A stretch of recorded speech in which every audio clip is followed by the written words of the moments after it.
5 ವರ್ಷದ ರೈತರ ಕತೆ. ಹೊಸೂರು ಗ್ರಾಮದಲ್ಲಿ ರಾಜು ಅಂತ 5 ವರ್ಷದ ಹುಡುಗ ಇದ್ದ. ಅವನ ಅಪ್ಪ ರೈತ. ಆದರೆ ಮಳೆ ಬಾರದೆ ಹೊಲವೆಲ್ಲ ಒಣಗಿ ಹೋಗಿತ್ತು. ಮನೆಯಲ್ಲಿ ಅಕ್ಕಿ ಸಾಲ ಬೇಗ ಮುಗಿಯುತ್ತಿತ್ತು. ಒಂದು ದಿನ ಅಪ್ಪ ಟಿವಿಯಲ್ಲಿ ಮಳೆ ನೀರು ಸಂಗ್ರಹ ಮಾಡಿದರೆ ಬೇಸಿಗೆಯಲ್ಲೂ ಬೆಳೆ ಬೆಳೆಯಬಹುದು ಅಂತ ಹೇಳೋದನ್ನು ಕೇಳಿದ.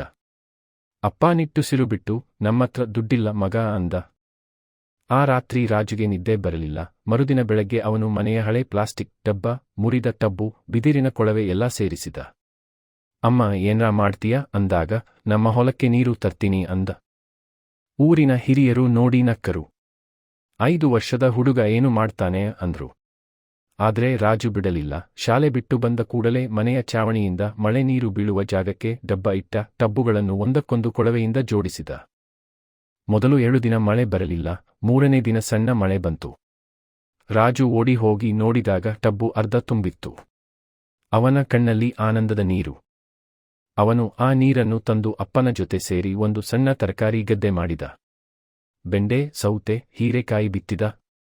2 ತಿಂಗಳಲ್ಲಿ ಗಿಡ ಬೆಳೆದವು. ಮೊದಲು ತಾನೇ ಬೆಳೆದ ಸೌತೆಯನ್ನು ಅಪ್ಪನಿಗೆ ಕೊಟ್ಟಾಗ ಅಪ್ಪನ ಕಣ್ಣಲ್ಲಿ ನೀರಿತ್ತು. ಊರಿನವರೆಲ್ಲ ರಾಜುವಿನ ಕೆಲಸ ನೋಡಿ ತಾವು ಮಳೆ ನೀರು ಸಂಗ್ರಹ ಮಾಡೋಕೆ ಶುರು ಮಾಡಿದರು. ಮುಂದಿನ ವರ್ಷ ಹೊಸೂರು ಹಸಿರಾಯಿತು. ಪಂಚಾಯತ್ ಅವರು ರಾಜುವಿಗೆ ಚಿಕ್ಕ ರೈತ ಪ್ರಶಸ್ತಿ ಕೊಟ್ಟರು. ರಾಜು ವೇದಿಕೆಯಲ್ಲಿ ದೊಡ್ಡ ಕೆಲಸಕ್ಕೆ ದೊಡ್ಡವರು ಬೇಕಿಲ್ಲ, ಮನಸ್ಸಿದ್ದರೆ 5 ವರ್ಷದವರಿಂದಲೂ ಆಗುತ್ತೆ ಅಂದ. ಆ ದಿನದಿಂದ ಊರಿನ ಮಕ್ಕಳೆಲ್ಲ ರಾಜುವನ್ನು ನೀರಿನ ರಾಜ ಅಂತ ಕರೆಯುತ್ತಾರೆ.